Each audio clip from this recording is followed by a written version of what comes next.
Speaking cross நேயர்களுக்கு அன்பு வணக்கம். இன்றைக்கு நம்மளோட ஃபாதர் மரிய ஆரோக்கியம் இணைந்திருக்கிறார். அவர்களோட நிறைய விஷயம் பேசலாம். ஃபாதர் வணக்கம். வணக்கம் மார்ஷம். இன்றைக்கு அகில உலக கிறிஸ்தவர்களுக்கு அல்லது உலகத்திற்கே ஒரு மிக முக்கியமான ஒரு நாள். இயேசு கிறிஸ்து தன்னுடைய இன்னுயிரை இந்த நாள். பொதுவாகவே நிறைய கான்ட்ரவர்சிஸ் இந்த நாள் மேலே வருது. எல்லாத்தையும் நான் ஒன்று ஒன்றா உங்கள்கிட்ட கேட்டு விளக்கம் பெறணும் அப்படின்னு நான் நினைக்கிறேன். ஃபஸ்ட்டு நம்ம தியாலஜிக்கலாக பிப்ளிக்கலாக பார்க்குறோம் அப்படின்னா, இயேசு கிறிஸ்து யூதாஸ் காரியோத் அவர்களால் காட்டி கொடுக்கப்பட்டான். யூதர்களிடம் அந்த 30 வெள்ளிக்காசுகளை வாங்கி காட்டி கொடுக்கப்பட்டான் அப்படின்ற ஒரு விஷயம். இதை வச்சு நிறைய கேள்விகள். என்ன அப்படின்னா, இயேசு கிறிஸ்து எல்லா இடங்களுக்கும் போனார். மக்கள் மத்தியில் நின்னார், பரிசேயர்கள்ட்ட வாக்குவாதம் பண்ணார், குருக்களை பார்த்தாரு. எல்லாமே பைபிளில் இருக்குது. எல்லாருக்கும் அவரை மோஸ்ட்லி தெரிஞ்சிருக்க வாய்ப்பு இருக்குது. பட் எதுக்கு யூதாஸ்ன்ற ஒரு நபர் அவரை போய் காட்டி கொடுக்கணும் கைது செய்யறதுக்கு? அவர் தான் ஆல்ரெடி எல்லாருக்குமே தெரியும் அப்படின்ற ஒரு கேள்வி. இதற்கான இது ஒரு அந்த சுச்சுவேஷனை கொஞ்சம் புரிஞ்சுக்கிட்டா இது ஒரு சிம்பிள் கேள்வி. அதனுடைய புரிஞ்சுக்கலான்னு அதை நினைக்கிறேன். இயேசு எல்லாருக்கும் தெரியும் அப்படிங்கிறது சாதாரண மக்கள் மத்தியில் அவர் நிறையா மூவ் பண்ணார். ஆனால் அதிகார வர்க்கத்தின் மத்தியில் அவர் அதிகமாக மூவ் பண்ணலை. ஆனால் அதிகார வர்க்கத்தில் இருந்தவங்களுக்கு பொதுவாக இவர் தான் இயேசு அப்படின்னு எப்போயாவது ஒரு முறை பார்த்துருக்கிறதுக்கு வாய்ப்பு உண்டு. மற்றபடி அவ்வளோ இல்லை. அடுத்தபடியாக அவங்கள சீக்கிரட்டாக மக்கள்லாம் பார்க்காத அவருக்கு தெரிஞ்ச நிறைய பேர் இல்லாத ஒரு நேரத்தில் தான் அரெஸ்ட் பண்ணோம் அப்படின்னு யூத மத குருக்கள் பிளான் பண்ணியிருந்தாங்க.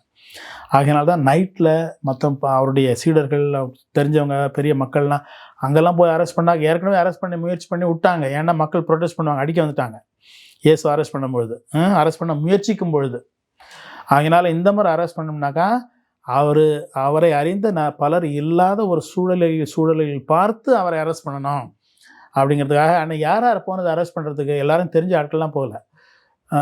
அந்த யூத மத குருக்களுக்கு பணியாட்களாக இருந்த சில போர் வீரர்கள் அவர்களைத்தான் அனுப்பி வைத்தார்கள். அவங்களுக்கு நேரடியாக இவர் தான் ஜீசஸ் அப்படி ரொம்ப கிளியராக தெரியல. ஏனென்றால் அப்போஸ்தலர்கள் அந்த காலத்தில் யூதர்கள் எல்லாருமே ஏறக்குறைய தாடி வச்சுக்கலாம் இருந்ததுனால அவ்வளோவா தெரியாத ராங் ஆளை அரெஸ்ட் பண்ணிட்டு வந்துடுறதுக்கு ஒரு வாய்ப்பு இருந்ததுனால இன்னார் தான் அப்படின்னு கரெக்டாக நீ காட்டி கொடு அப்படின்னு சொல்லி யூதாஸ்ட்டு கேட்டாங்க. ஓகே, ஸோ இது ஒரு என்ன சொல்கிறது, எல்லாருக்கும் தெரியாதானே அவர் பேசினார். அவர் யாரும் மறைச்சி வச்சு குவாய்ட்டாலாம் இயேசு பேசலை. ஆனால் எல்லோரும் அவரை அறிந்திருந்தார்கள், நேரடியாக அறிந்திருந்தார்கள் என்பதும் உண்மை அல்ல. அவர் நேராக பார்க்காத ஒரு அதிகார வர்க்க கும்பல், அவருடைய கும்பல், அவர்களுடைய சேவகர்கள் எல்லாம் கூட இருந்தார்கள். அறிந்தவர்கள் நிறைய பேர் இவங்க அவரை அரெஸ்ட் பண்ணுறதுக்கு அனுப்புறதுக்கு விருப்பப்படல. முன்னாடி ஏற்கனவே டெம்பிள் கார்ட்ஸ் அவங்களாம் அனுப்பியிருந்தாங்க.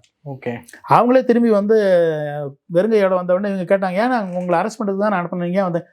அவர் எவ்வளோ நல்லவர், எவ்வளோ நல்லா பேசுகிறாரு, அவரை எப்படி அரெஸ்ட் பண்ணுறது அப்படின்னு சொன்னாங்க. அதனால் அவரை தெரியாதவர்கள் தான் இவங்க அரெஸ்ட் பண்ணுவாங்கன்னு தெரியும். அதனால் காட்டி கொடுக்கறதுக்கு ஒரு ஆள் தேவைப்பட்டது. இதில் இன்னொரு விஷயம், இதை ஸ்பிரிச்சுவலாக இந்த ஒரு கொஸ்டின் கொஞ்சம் அகைன்ஸ்டாக இருக்கிற மாதிரி தோணாலும் கொஞ்சம் லாஜிக்கலாக யோசிச்சு பார்த்து இந்த கேள்வியை சிலர் முன்வைக்கிறாங்க. இயேசு கிறிஸ்து இந்த மக்களுடைய பாவங்களின் கழுவாயாக பலியாக வேண்டும் அப்படின்றது தந்தையாம் கடவுளின் திட்டம்.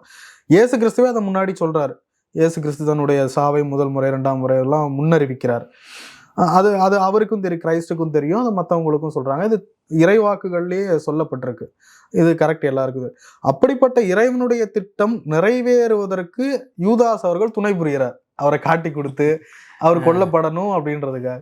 அப்ப லாஜிக் படி பார்த்தா இறைவனுடைய திட்டத்துக்கு யூதாஸ் துணையா தானே நின்றுக்க முடியும். அவரை எப்படி துரோகின்னு இப்போ முத்திரை குத்துறது, அவர் இப்போ பாவின்னு சொல்றது, இது கரெக்டா? ஓகே, இது ஒரு நல்ல ஒரு ஆழமான கேள்வி தான். இது பொதுவாக யூதாஸை பற்றி நீங்கள் கேட்டால் கூட, பொதுவாக நான் எல்லாரை பற்றியும் கேட்கலாம். ஆதாம் ஏவாளை கூட பற்றி கூட இதே கேள்வி கேட்கலாம். அவங்க பாவம் செய்வாங்கன்னு தெரிஞ்சு அப்புறம் ஏன் அவங்கள படைச்சி அந்த மாதிரி ஒரு கட்டளை கொடுத்தாரு, இந்த மரத்தில் இருந்து மட்டும் நீங்கள் சாப்பிடக்கூடாதுன்னு சொன்னார். இது என்னன்னா, இது மனித சுதந்திரம். ஆகினால் அவன் செய்யக்கூடிய தீமை, அதையும் உபயோகித்து கடவுள் தன்னுடைய திட்டத்தை நிறைவேற்றி கொண்டு வருவது, இந்த மூன்றும் சேர்த்து பார்க்கும்போது தான் இது நமக்கு புரியும். ஆதாமும் ஏவாளும் பாவம் செய்யணுங்கிறதுக்காக அதை செய்யலை. அவங்களுடைய ஃபெய்த்தில் மச்சுவர் ஆகணுங்கிறதுக்காக தான் அவர் இந்த மரத்துலேருந்து நீங்கள் இப்போதைக்கு சாப்பிடாதீங்கன்னு சொன்னது. அதே போல யூதாஸ் காட்டி கொடுக்க வேண்டும் என்பது கடவுளுடைய சித்தம் அல்ல. ஆனால் காட்டி கொடுக்கலாம். ஏனென்றால் அவன் காட்டி கொடுக்க அவனுக்கு உரிமை உண்டு. அதாவது நம்ம இப்போ நீ பாவம் செய்கிறதுக்கு உனக்கு உரிமை உண்டு, நான் பாவம் செய்கிறதுக்கு எனக்கு உரிமை உண்டு. நான் பாவம் செய்யும் பொழுது கடவுள் என்னுடைய கையோ காலையோ வெட்டி விட போகிறது கிடையாது. ஏனென்றால் அவர் எனக்கு அந்த சுதந்திரத்தை கொடுத்திருக்கிறார். அந்த சுதந்திரம்ங்கிறது ஒரு மிகப்பெரிய மர்மம், ஒரு மறை உண்மை. அதுதான் எல்லாத்துக்குமே அடிப்படை. கடவுள் நம்மை படைத்து வெறும் சூரியன், சந்திரன் அல்லது விலங்குகள் போல் படைக்கவில்லை. தன் இஷ்டத்திற்கு நடக்கும் அந்த சுதந்திரத்தை நமக்கு கொடுத்துருக்கிறார். ஏன் கொடுத்தாருனாக்கா, அந்த சுதந்திரம் இருந்தால் தான் நம்ம யாரையும் அன்பு செய்ய முடியும். அன்பு செய்வதற்காக கொடுக்கப்பட்ட திறமை, அந்த சக்தி, அதுக்கு தான் சுதந்திரம். ஆனால் அந்த சுதந்திரத்தை வைத்துக்கொண்டு நாம் தீமையும் செய்யலாம். தீமை செய் என்பதற்காக அவர் அதை கொடுக்கவில்லை. நன்மை செய்ய வேண்டும் என்பதற்காக அந்த சுதந்திரத்தை கொடுத்திருக்கிறார். அதை வைத்து நாம் சில சமயம் தீமை செய்கிறோம். நாம் தீமை செய்தாலும் அந்த தீமை வழியாக கூட தன்னுடைய திட்டத்தை எப்படியாவது அவர் நிறைவேற்றுவதில் அவர் வல்லவர். அதான் அவருடைய எல்லாம் வல்லமை என்று சொல்கிறோம். இது இங்கிலீஷில் சொல்லுவாங்க ஒரு proverb, God writes straight through crooked lines அப்படின்னு சொல்லுவாங்க. லைன்ஸ் குறுக்கடாக இருந்தாலும் கடவுள் அதுலேயும் நேராக எழுதுவார் அப்படிங்கிறது ஒரு இங்கிலீஷ் பழமொழி. அப்படின்னா என்ன, நம்முடைய குரூக்கட்னஸ், நம்முடைய பாவங்கள், நம்முடைய சொந்த வெறுப்புகளில் வந்து நாம் செயல்பட்டால் அதையும் தாண்டி அதன் வழியாகவும் கூட இறைவன் தன்னுடைய திட்டத்தை முன்னெடுத்து செல்கிறார் என்பதுதான் அதனுடைய பொருள். ஆகினால் யூதாஸ் வந்து காட்டி கொடுக்கணும் அப்படின்னு அவரை ஏற்கனவே முன் நிர்ணயம் செய்து அவனை அனுப்பு அப்படின்னு செஞ்சாக்கா அதை நான் தவறுன்னு தானே எல்லாரும் சொல்லுவோம். பாவம், அவனை ஏற்கனவே நீ வந்து காட்டி கொடுக்கறதுக்காக உனக்கு இந்த வேலை கொடுத்துருக்குறேன், அதனால் நீ நரக்கு தான் போகணும் அப்படின்னாக்கா அது நியாயமா? யூதாஸ் வந்து தன்னுடைய சொந்த வெறுப்பினால் இயேசுவை காட்டி கொடுத்தான். ஓகே, சுயலாபத்திற்காக காட்டி கொடுத்தான். அதையும் தாண்டி தன்னுடைய திட்டத்தை கடவுள் நிறைவேற்றுகிறார். இதுதான் நம்ம வாழ்க்கையிலும் தான். நம்ம நிறைய பாவம் செய்கிறோம், நிறைய மற்றவர்களுக்கு தீமை செய்யறோம். இதை தாண்டியும் நம்முடைய மீட்புக்கு இறைவன் அழைத்து செல்கிறார். இதுதான் அவருடைய வல்லமை என்பது. நம்முடைய கையை காலை முறிச்சு போடுறதுல அவருடைய வல்லமை கிடையாது. அது என்னைக்கு வேணாலும் அவர் செய்யலாம், ஆனால் அது செய்ய மாட்டார். இயேசு கிறிஸ்துவும் இந்த ஒரு திட்டத்தை நிறைவேற்றுவதற்காக தான் மண்ணுலகிற்கு வந்தார். அவர் பலியாகணுன்றது அவருக்கு தெரியும். அதைத்தான் அவர் பிரசங்கமும் பண்ணார். பட் ஆனால் முத நாள் நைட்டு போயிட்டு பிதா கிட்ட ப்ரேயர் பண்ணுறாரு. தந்தையே, இந்த உமக்கு விருப்பமானால் இந்த துன்ப கிண்ணம் என்னை விட்டு நீங்கட்டும் அப்படின்னு சொல்கிறாரு. காட் ஃபாதர் அதுக்கு பர்மிஷன் கொடுக்கல. மறுநாள் இறக்கும் தருவாயில கூட அதே மாதிரி ஒரு புலம்பல், என் இறைவா ஏன் என்னை கைவிட்டீர்? இது கடவுளோட சித்தம், இதற்காக தான் கிறிஸ்துவும் வந்தாரு. பட் ஏன் என்னை கைவிட்டீர்னு கேட்குறப்போ அந்த இடத்துல ஒரு நெகட்டிவ் வியூ வருதுல்ல. ஓகே, இதுவும் ஒரு ஆழமான ஒரு கேள்வின்னு நான் நினைக்கிறேன். 2 விஷயங்கள் நீங்கள் சொன்னீங்க. ஒன்று, இது கார்டனில் வந்து இயேசு வந்து இந்த கிண்ணம் என்னை விட்டு அகல முடியும் என்றால் தந்தையை இதையே அகற்றும் அப்படின்னு வேண்டிக்கிட்டது. 2வது, சிலுவை மேலே அவர் நிறைவா ஏலி ஏலி லாமா சபக்தானி அந்த இது சொன்னது. முதல்ல வந்து இயேசு கடவுள் அப்படிங்கிற ஒரு எண்ணத்திலேயே நம்ம பல கேள்வி கேட்குறோம். இயேசு கடவுள் தான், ஆனால் இயேசு மனிதனும் கூட. மனிதன் என்ற முறையில் அவருக்கு உணர்ச்சிகள் இருந்தன, பயம் இருந்தது, ரத்தம் வியர்வையாக வரும் அளவிற்கு அவர் பயந்தார். இது வந்து ஒரு பெரிய இறை மனித இயற்கையான இயேசுனுடைய ஆளுமையினுடைய உண்மை, மறை உண்மை. ஓகே, இது வந்து புரிஞ்சுக்கிறதுக்கு பல நூற்றாண்டுகள் ஆச்சு. ஏன்னா இயேசு உண்மையில் கடவுளா, உண்மையில் மனிதரா, ரெண்டும் கலந்தவரா, ஒரு கடவுளால் அனுப்பப்பட்டவரா, எப்படி கடவுளும் மனிதனும் ஒன்றாக இருக்க முடியும் அப்படிங்கிற கேள்வியெல்லாம் நிறைய இன்றைக்கு கூட அந்த பிரச்சனை இன்னும் முடியவில்லை. ஆனால் திருச்சபை என்ன சொல்லுகிறது என்றால், அவர் கடவுள், உண்மையில் மனிதனாக பிறந்தவர், ஒரே ஆள், 2 இயல்புகள் அவரிடம் இருந்தது. ஒன்று தெய்வீக இயல்பு, இன்னொன்று மனித இயல்பு. ஆகினால் அவர் மனிதன் என்ற முறையில் அவருக்கு பசி எடுத்தது, அவருக்கு நீட்ஸ்லாம் இருந்துச்சு, அவர் கோபப்பட்டார், தாகம் இருந்தது, தண்ணி அவரை அடித்தாக்கா அவருக்கு வலிக்கும். ஓகே, ஆகினால் மனிதன் என்ற முறையில் அவர் அந்த நாளைக்கு என்ன சிலுவையில் அறைந்து கொள்வதற்கு வாய்ப்பு இருக்கிறது என்று அவர் உணர்ந்த பிறகு தந்தையே நான் மனிதன் என்ற முறையில் அவர் புலம்புகிறார். அது something very beautiful according to me. அது வந்து ஒரு பிரச்சனையாகவே நான் பார்க்கவில்லை.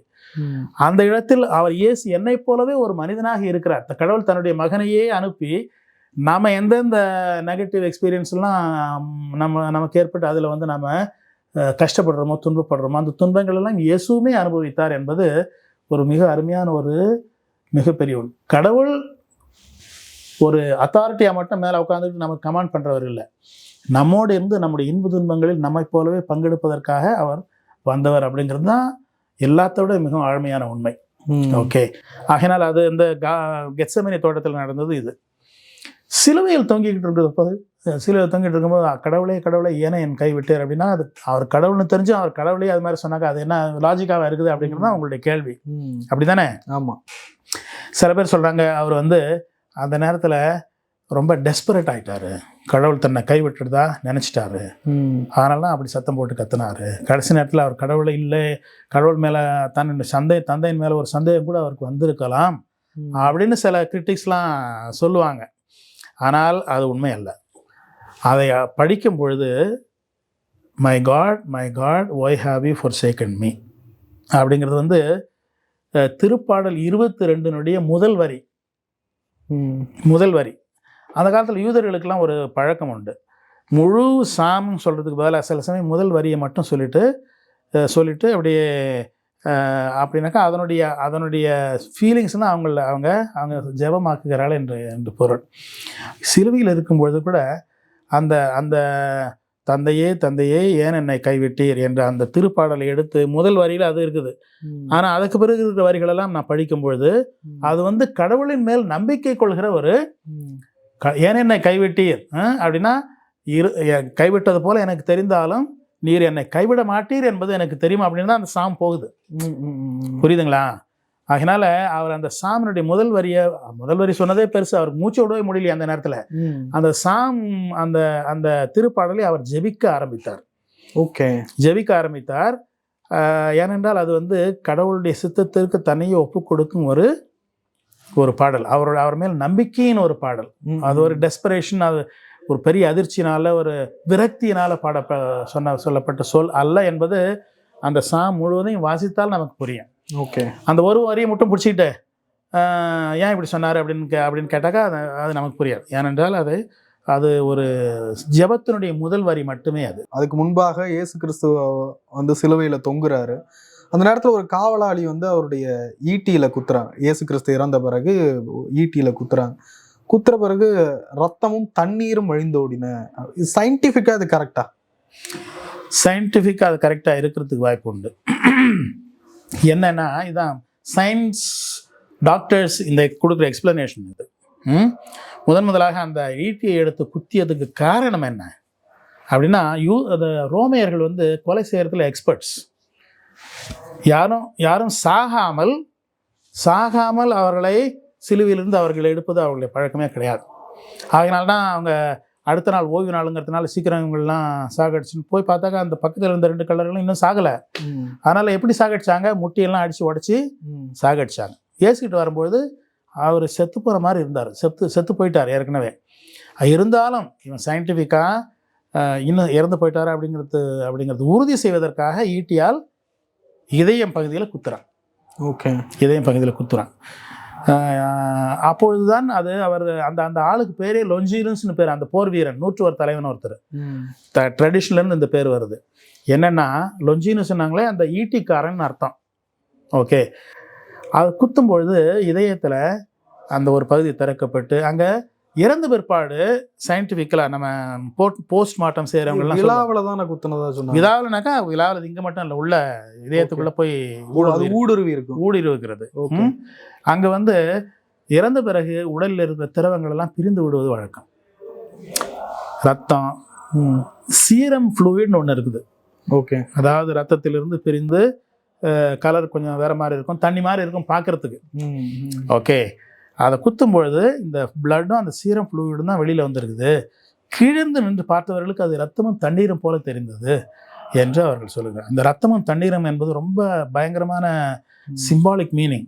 ரத்தம்ங்கிறது உயிர், தன்னையே தன் ரத்தத்தை தண்ணீருங்கிறது அது பயங்கர சிம்பிள். பேப்டிசத்துக்கு சிம்பிள், பியூரிஃபிகேஷனுக்கு சிம்பிள், அழிவுக்கு சிம்பிள், உயிருக்கு சிம்பிள், தாகத்தை தீர்ப்பதற்கு மீட்புக்கு சிம்பிள். எல்லாம் இவை அனைத்தும் இயேசுனுடைய இதயத்திலிருந்து நமக்கு கொடுக்கப்படுகின்றன அப்படிங்கிற அந்த சிம்பாலிக் மீனிங்கில் தான் யோவான் அதை அதை அவ்வளோ இன்சிஸ்ட் பண்ணி ஓகே சொல்றாரு.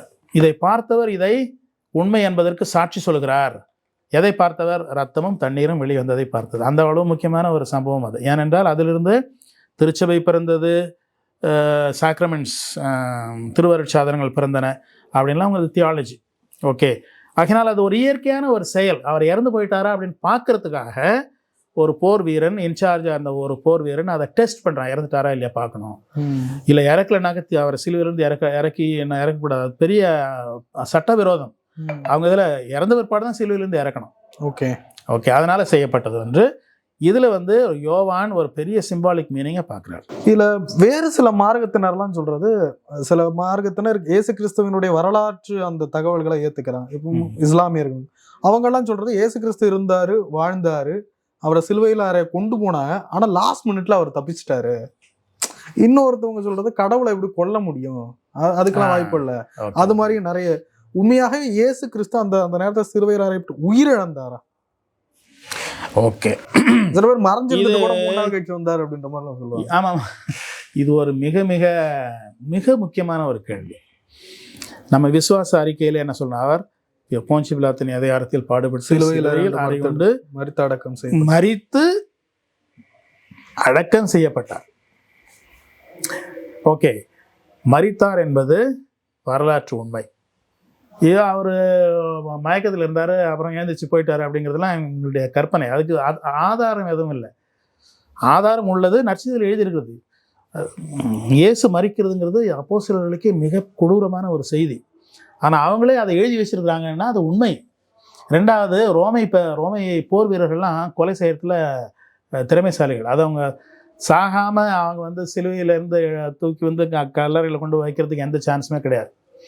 இறந்து போயிட்டார், இயேசு இறந்து போனதில் எந்த ஒரு சந்தேகமும் கிடையாது. கல்லறையில் ஏன் 3 நாள் இருந்தாருன்னு சில பேர் கேட்பாங்க. அது காரணமே இவர் உண்மையிலே 3 நாள்னா உடல் ஏற்கனவே அழுக ஆரம்பிச்சிருக்கும்.